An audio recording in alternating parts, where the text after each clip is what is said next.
Keluarga yang ditinggalkan ini nggak boleh menunjukkan rasa sedih atau rasa duka sedikit pun, dan juga terdiri dari badan kasar atau fisik. Nah ini nih fisik. Meninggal dunia menjadi tanah, salah satunya dengan cara dibakar. Sapi, tau sapi nggak? Arwahnya ini nggak akan menemukan jalan untuk pulang lagi.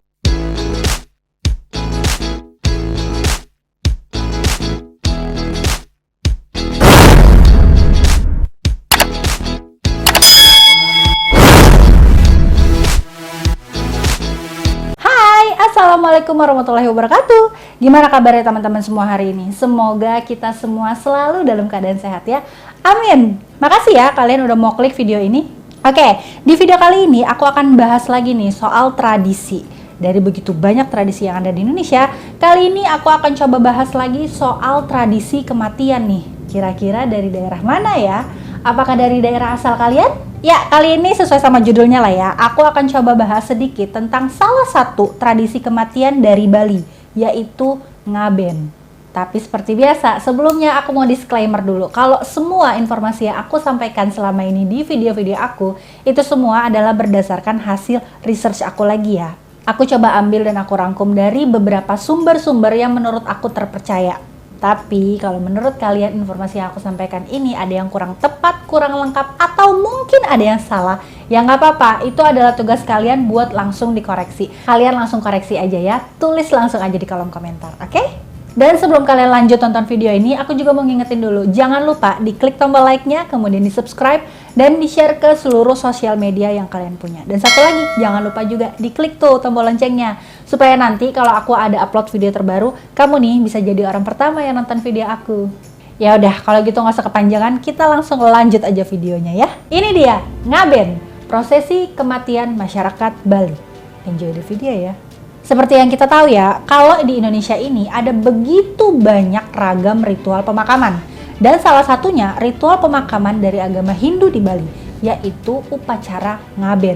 Banyak banget hal menarik dari ritual ini yang bikin aku kepo nih dan penasaran banget pengen cari tahu lebih banyak lagi soal ritual ngaben ini. Soalnya upacara atau ritual kematian ngaben ini tuh unik banget, nggak seperti upacara kematian lainnya. Di dalam ritual ini ada beberapa rangkaian unik yang wajib dilakukan oleh keluarga orang yang meninggal. Nih ya, kalau kalian penasaran, aku kasih tahu salah satunya. Jadi, salah satu yang unik dari ritual kematian ini adalah keluarga yang ditinggalkan ini nggak boleh menunjukkan rasa sedih atau rasa duka sedikit pun ketika prosesi sakral ini sedang berlangsung. Nah kan, menarik banget kan? Dan masih banyak lagi hal-hal menarik buat kalian ketahuin dari ritual ngaben ini. Mau tahu apa aja itu? Yuk kita coba bahas satu-satu ya. Pertama aku mau ngejelasin dulu ya, apa sih ngaben itu? Jadi ngaben ini adalah merupakan upacara kremasi atau pembakaran jenazah di Bali. Dan upacara ngaben ini juga menjadi simbol untuk menyucikan roh orang yang telah meninggal. Di dalam ajaran agama Hindu, jasad manusia itu terdiri dari badan halus atau mereka sebutnya dengan roh atau atma. Dan juga terdiri dari badan kasar atau fisik. Nah ini nih fisik. Nah badan kasar ini dibentuk oleh 5 unsur yang dikenal dengan nama Panca Maha Bhuta. Kelima unsur ini terdiri dari pertiwi atau tanah, teja atau api, apah atau air, bayu atau angin, dan akasa atau ruang hampa. Dan kelima unsur tadi menyatu membentuk fisik, kemudian digerakkan oleh roh. Dan apabila seseorang meninggal, menurut kepercayaannya mereka, orang mati itu sebetulnya ya mati hanya jasad kasarnya aja.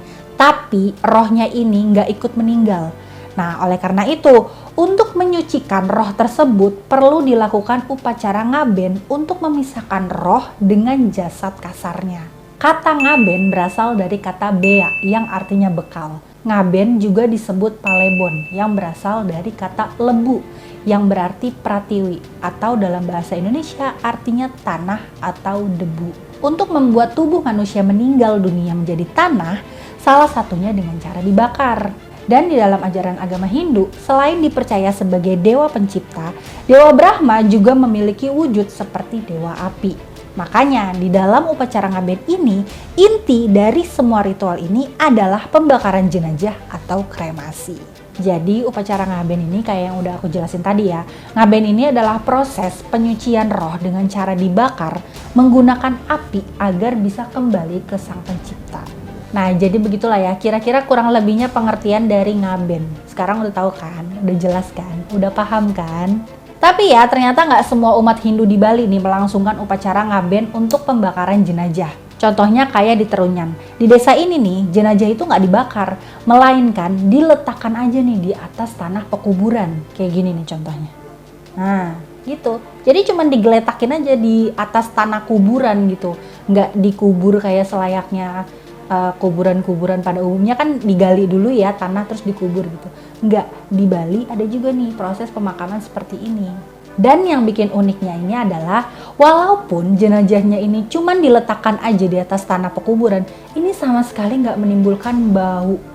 Tahu dong ya, kalau mayat itu kan udah pasti 2 atau 3 hari aja tuh baunya udah nyengat banget. Tapi di Bali proses pemakaman seperti ini sama sekali nggak ada baunya. Keren kan?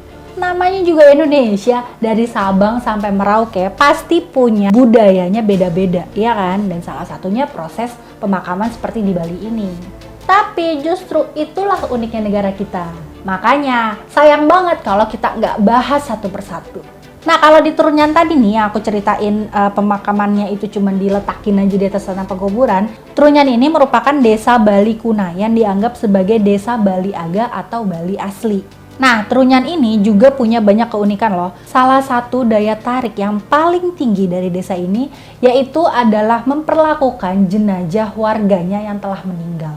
Nah, makanya kalau kalian lagi ke Bali, cobalah kapan-kapan mampir ke Trunyan biar kalian bisa ngeliat secara langsung tuh ada jenazah yang dikubur cuma diletakin aja di atas tanah. Oke, sekarang kita balik lagi bahas soal ngaben ya. Dalam bahasa Hindu, ngaben ini berarti memisahkan jiwa dari jasad. Dan pemisahan jasad ini dilakukan melalui cara kremasi. Asal-usul ritual ini dilakukan oleh Bharatayuda, keturunan Kaisar Bharata di India sekitar tahun 400 sebelum Masehi. Mereka percaya nih bahwa upacara kremasi ini akan membawa kembali tubuh almarhum atau orang yang telah meninggal ke dasar alami tubuh. Hal ini berkaitan dengan energi air, panas, angin, dan bumi pada alam. Umat Hindu juga percaya nih bahwa upacara ngaben ini akan membebaskan jiwa dari perbuatan buruk selama hidup di dunia. Dan gak lain tujuannya ini untuk mengantarkan mereka ke surga dan bereinkarnasi menjadi pribadi yang lebih baik.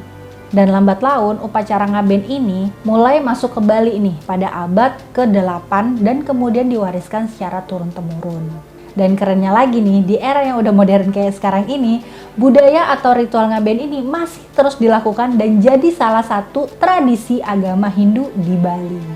Nah, tadi kan aku bilang ya, kalau tujuan dari upacara ngaben ini intinya untuk mensucikan atau membersihkan. Tepatnya sih untuk membersihkan amal seseorang yang telah meninggal. Banyak dari mereka menggambarkan kalau kematian ini adalah sebagai tidur yang panjang. Artinya, tubuh yang gak mampu lagi bergerak, tapi roh pada orang tersebut nggak sepenuhnya hilang. Dan setiap anggota keluarga wajib untuk mengantarkan almarhum dalam memasuki kehidupan berikutnya. Nah, salah satu caranya yaitu dengan melakukan prosesi atau ritual ngaben ini. Kira-kira gimana ya prosesnya? Ayo coba kita cari tahu. Nah, untuk memulai prosesi atau upacara kematian ngaben ini, ritualnya yang pertama dimulai dengan memandikan jenazah. Ya sebetulnya sih sama ya, di ajaran agama lain kalau misalkan ada jenazah itu kan harus dimandikan dulu nih sebelum dikebumikan. Nah sama juga, ngaben juga seperti itu. Pertama-tama jenazahnya ini akan dimandikan dulu. Prosesi ini umumnya dilakukan di halaman rumah keluarga yang ditinggalkan. Nah setelah dimandikan nih dan sudah dalam keadaan suci, nantinya jenazah ini kemudian akan dipasangkan sejumlah simbol khusus. Seperti bunga melati, serpihan kaca, atau daun intaran. Tujuannya ini agar mengembalikan fungsi tubuh ke asalnya dan roh nantinya akan mengalami reinkarnasi kembali. Nah biasanya pada umumnya kan kalau misalkan ada yang meninggal, para saudara, kerabat, tetangga, atau orang-orang terdekat itu kan akan datang nih ke rumah orang yang meninggal ini untuk berbelasungkawa ke keluarga yang ditinggalkan. Nah, di upacara ngaben ini juga sama. nanti orang-orang terdekat nih, warga sekitar, masyarakat sekitar, para tetangga, keluarga dekat, saudara, dan lain sebagainya, itu nanti juga sama akan ngelayat juga ke tempat orang yang telah meninggal ini untuk menemui keluarganya, untuk menyampaikan bela sungkawanya kepada keluarga yang ditinggalkan. Tapi biasanya pada upacara ngaben ini, orang-orang yang ngelayat nanti akan membawa barang bawaan nih. Biasanya barang-barang yang dibawa itu berupa sembako, kayak beras, kopi, gula, teh, dan lain sebagainya. Ya, kebutuhan pokok lah intinya gitu. Dan biasanya juga nih ya, orang yang ngelayat tadi itu tidak hanya datang untuk sekedar ngelayat aja, tapi nanti orang-orang yang ngelayat tadi biasanya juga akan ikut membantu keluarga almarhum untuk menyiapkan segala persiapan yang dibutuhkan untuk pelaksanaan upacara ngaben ini. Ya sebenarnya sama aja sih ya, sama kayak kebiasaan orang-orang pada umumnya gitu. Kalau ada yang meninggal, selain datang untuk ngelayat, mengaturkan bela sungkawa, mereka juga ya sekedar bantu-bantu sedikit lah, nyiapin makanan atau minuman untuk yang para ngelayat, atau menyiapkan segala persiapan atau kebutuhan yang diperlukan untuk proses pemakaman. Nah kemudian proses yang kedua yaitu pemasangan lembu kayu. Sebelum upacara inti dimulai, anggota keluarga mendiang harus menyiapkan lembu kayu. Lembu, kalian tahu lembu kan? Lembu itu tuh hewan. Sapi, tahu sapi nggak? Nah, nama lainnya itu lembu. Nah, lembu kayu ini nantinya akan digunakan untuk menahan jenazah yang nantinya akan dikremasi atau dibakar. Ada tujuan khusus saat lembu kayu dibawa ke tempat kremasi. Hal ini dilakukan bertujuan untuk membingungkan arwah almarhum dan untuk memastikan juga kalau almarhum arwahnya ini nggak akan menemukan jalan untuk pulang lagi.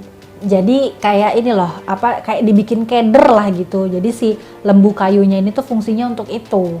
Dan for your information nih, kalau si lembu ini itu nanti akan diarak menuju tempat kremasi. Dan salah satu anggota keluarga dari orang yang telah meninggal ini nantinya akan menunggangi lembu kayu itu. Dan selama perjalanan ke tempat kremasi akan diiringi sama musik. Tapi biasanya musik pengiringnya ini tuh menggunakan alat musik tradisional. Jadi sambil jalan tuh ngarak si lembu sama jenazahnya itu, mereka tuh nanti sepanjang jalan akan diiringin sama musik dari alat-alat tradisional Bali. Kalau di Islam nih ya, biasanya kan kalau kita mau mengantarkan jenazah itu kan digotongnya pakai keranda mayat ya, pakai kurung batang.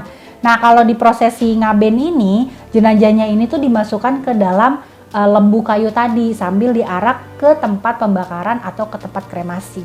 Kemudian proses yang ketiga yaitu proses pembakaran atau kremasi ini. Nah ini adalah prosesi intinya. Upacara ngaben ini dilakukan untuk membebaskan roh dari tubuh yang telah meninggal dunia. Dan ketika api membakar tubuh, api ini akan melahap unsur-unsur yang membentuk tubuh fisik atau dikenal sebagai panca mahabhuta. Tujuannya ini untuk melepaskan roh dari belenggu duniawi dan membiarkannya untuk pergi ke kehidupan yang lain. Jadi tujuan kremasi ini menurut kepercayaan agama Hindu Bali, proses ini bertujuan agar jenazah bisa melepaskan rohnya dari masalah duniawi. Dan kemudian rohnya ini bisa pergi dengan tenang ke kehidupan yang lain. Begitulah kira-kira ya. Dan setelah sampai di tempat kremasi, sebelumnya pemangku akan membacakan doa untuk melepaskan jenazah dulu nih sebelum api dinyalakan. Dan semua barang bawaan atau sajen-sajen yang udah disiapin tadi nih nantinya akan ikut dibakar bersamaan dengan jenazah almarhum. Biasanya sajen-sajennya ini tuh makanan-makanan gitu ya. Ada juga barang-barang milik almarhum semasa dia masih hidup. Nah, semua barang-barangnya itu dan juga sajen-sajennya nanti akan ikut dibakar berbarengan dengan jenazahnya. Nah, lembu kayu yang tadi dipakai buat mengiringi jenazah dari rumah sampai ke tempat kremasi, nantinya juga akan ikut dibakar bersamaan dengan jenazahnya. Jadi, semua atribut atau aksesorisnya itu nanti ketika jenazahnya dibakar, ikut juga tuh akan dibakar juga berbarengan sama jenazahnya. Sayang sih ya sebenarnya ya, lembunya itu udah dihias cantik-cantik, harganya juga pasti nggak murah dong ya, tapi harus ikut dibakar gitu. Kirain bisa dijadiin kenang-kenangan, dipajang di rumah gitu kan lumayan ya. Cuman ternyata enggak ya, memang harus dibakar dan itu memang salah satu ritual yang harus dilakukan tuh dalam prosesi ngaben ini. Nah kemudian prosesi selanjutnya yaitu pengambilan abu kremasi. Setelah proses kremasi selesai, abu kremasi dan sisa tulang yang masih ada, ini nantinya akan diambil oleh keluarga orang yang telah meninggal. Ya seperti prosesi kremasi pada umumnya sih ya. Biasanya setelah jenazah selesai dikremasi, abu kremasinya ini kan nanti akan diambil nih sama keluarga, terus dimasukkan ke satu wadah gitu ya. Nah kemudian biasanya abu kremasinya ini ada yang cuma disimpan aja di rumah, atau ada juga yang nantinya akan ditaburkan ke laut. Dan untuk prosesi atau ritual ngaben ini, abu kremasinya nanti akan ditabur ke laut. Nah setelah proses kremasinya ini sudah selesai, terus abu kremasinya juga udah ditabur ke laut, ritual ngaben ini tuh belum selesai. Masih ada prosesi selanjutnya. Prosesi dalam ngaben juga akan diramaikan dengan berbagai acara kebudayaan. Karena pada hari besar ini, semua orang akan berkumpul untuk beramai-ramai mengantarkan almarhum. Acara ini juga diramaikan dengan tarian adat tradisional yang cukup meriah dan penuh sukacita. Kenapa aku bilang penuh sukacita? Ya kayak yang tadi aku udah bilang di awal itu. Walaupun ngaben ini adalah prosesi atau upacara kematian, tapi ngaben ini harus dirayakan dengan perasaan suka dan bahagia. Kenapa ya kira-kira alasannya? Jadi di dalam ritual ini sama sekali nggak boleh ada unsur kesedihan di dalamnya. Karena orang Bali percaya bahwa itu akan menghambat semangat kehidupan almarhum nih nantinya. Kan rohnya almarhum ini kan udah di alam yang beda nih, tapi tetap bisa ngerasain dan ngeliat apa yang terjadi pada saat itu. Jadi kalau almarhum ini ngeliat kitanya sedih nih, menangisi kepergian atau kematian almarhum, nantinya akan membuat almarhum ini juga sedih dan bisa menghambat jalannya kehidupan almarhum atau orang yang udah meninggal ini untuk menjalani kehidupan di dunia lain. Nah, jadi begitulah kira-kira alasannya. Ya, sama juga sih kalau kayak contohnya di agama aku ya, di Islam juga seperti itu. Kita tuh nggak boleh terlalu berlebihan menangisi orang yang udah meninggal. Karena itu nanti juga akan bisa menghambat perjalanan orang yang sudah meninggal untuk ke kehidupan yang lain. Jadi ya walaupun pastilah secara manusiawi pasti ada sedih-sedihnya, gimana nggak sedih sih ya, namanya kita ditinggalin sama orang yang kita sayang, pasti sedih gitu. Cuman pada saat upacara ngaben ini sedang berlangsung, orang yang ditinggalkan ini nggak boleh sama sekali memperlihatkan kesedihannya. Nah upacara ngaben ini sebetulnya bisa dilakukan kapanpun hingga persiapan ini telah lengkap. Karena seperti yang kita tahu ya, kalau kita ngelihat dari semua persiapannya itu kan upacara ngaben ini tuh banyak banget gitu persiapannya. Mulai dari sajen sampai ke lembu kayunya itu kan gak bisa sehari atau 2 hari ya disiapinnya. Dan pastinya biaya yang digelontorkan ini kan juga gak sedikit. Udah pasti bakalan ngeluarin biaya yang cukup banyak gitu kan. Bisa puluhan atau mungkin bahkan bisa sampai ratusan juta. Jadi pasti bakalan membutuhkan waktu yang cukup lama gitu untuk menyiapkan upacara ngaben ini. Walaupun upacara ini tuh bisa dilakukan kapan aja, tapi kalau upacara ngaben ini ditunda terlalu lama, maka dipercaya kalau roh orang yang meninggal ini akan gentayangan dan menjadi buta cuil. Buta cuil ini tuh hantu ya, sejenis hantu fenomenal banget nih di Bali. Kalau yang nggak tahu buta cuil, cari aja di Google, ketik aja buta cuil, nah itu udah pasti nongol. Kira-kira apa ya alasannya? Kenapa orang yang udah meninggal tadi bisa jadi buta cuil? Nah hal ini disebabkan karena roh-roh tersebut belum melepaskan keterikatannya dengan alam kehidupan di dunia. Maka dari itu perlu diadakan upacara atau ritual ngaben sebagai prosesi lengkap saat kematian terjadi. Makanya kalau bisa upacara ngaben ini dilakukan sesegera mungkin, jangan terlalu lama gitu. Karena dikhawatirkan nanti keburu orang yang meninggal ini menjadi buta cuil nih menurut kepercayaan orang Bali. Nah terkait dengan upacara ngaben ini ada beberapa pendapat nih yang bisa jadi tambahan informasi buat kita semua. Salah satunya ini menurut Leo Hoi dalam The Changing World of Bali. Menurutnya, ngaben ini termasuk upacara yang cukup mahal. Dan jika yang meninggal dunia ini seorang pendeta, maka harus segera melakukan prosesi upacara ngaben ini. Dan katanya haram hukumnya menyentuh tanah. Dan menariknya lagi nih ya, menurut Leo Hoi, di dalam upacara ngaben, seluruh masyarakat Bali dari status sosial apapun harus membantu dalam persiapannya. Ya kayak yang tadi di awal aku bilang itu, contohnya ya kayak yang membantu segala persiapan dalam upacara atau ritual ngaben ini. Terus juga kan kalau misalkan gotong-gotong lembu kayunya itu kan gede banget tuh. Itu kan nggak mungkin bisa 1-2 orang. Nah itu mereka harus saling gotong royong tuh untuk bisa mengarak si lembu kayu itu sampai ke tempat kremasi. Makanya butuh bantuan orang yang cukup banyak untuk bisa melaksanakan upacara atau ritual ngaben ini. Dan secara nggak langsung juga kita tetap bisa melestarikan budaya gotong royong yang jadi salah satu ciri khas Indonesia. Oke, jadi begitulah ya sedikit informasi yang bisa aku bagikan ke kalian semua tentang upacara atau ritual kematian ngaben di Bali. Semoga informasi yang aku sampaikan ini bisa bermanfaat buat kalian ya, dan bisa nambah wawasan kalian lagi tentang keragaman yang ada di Indonesia. Kalau dari informasi yang aku sampaikan tadi ada yang kurang tepat, kurang lengkap, atau mungkin ada yang salah, tolong bantu dikoreksi. Tulis aja langsung di kolom komentar ya. Dan kalau kalian suka sama video ini, jangan lupa diklik tombol like-nya, kemudian di subscribe dan di share ke seluruh sosial media yang kalian punya. Dan satu lagi, jangan lupa juga diklik tombol loncengnya, biar nanti kalau aku ada upload video terbaru nih, kamu bisa jadi orang pertama yang nonton video aku. Dan kalau kalian punya saran juga masukan buat aku, buat bahas apa lagi di video aku selanjutnya, jangan ragu, jangan malu, jangan sungkan. Langsung aja tulis di kolom komentar. Nanti insya Allah kalau aku ada kesempatan, aku bakal bawain deh request dari kalian. Terus support channel aku ya, supaya aku terus bisa memberikan informasi yang insya Allah bermanfaat lah buat kalian semua. Oke, kalau gitu sampai di sini dulu video aku kali ini. Kita ketemu lagi di video-video aku selanjutnya ya. Sampai jumpa, dadah. Wassalamualaikum warahmatullahi wabarakatuh. Dah.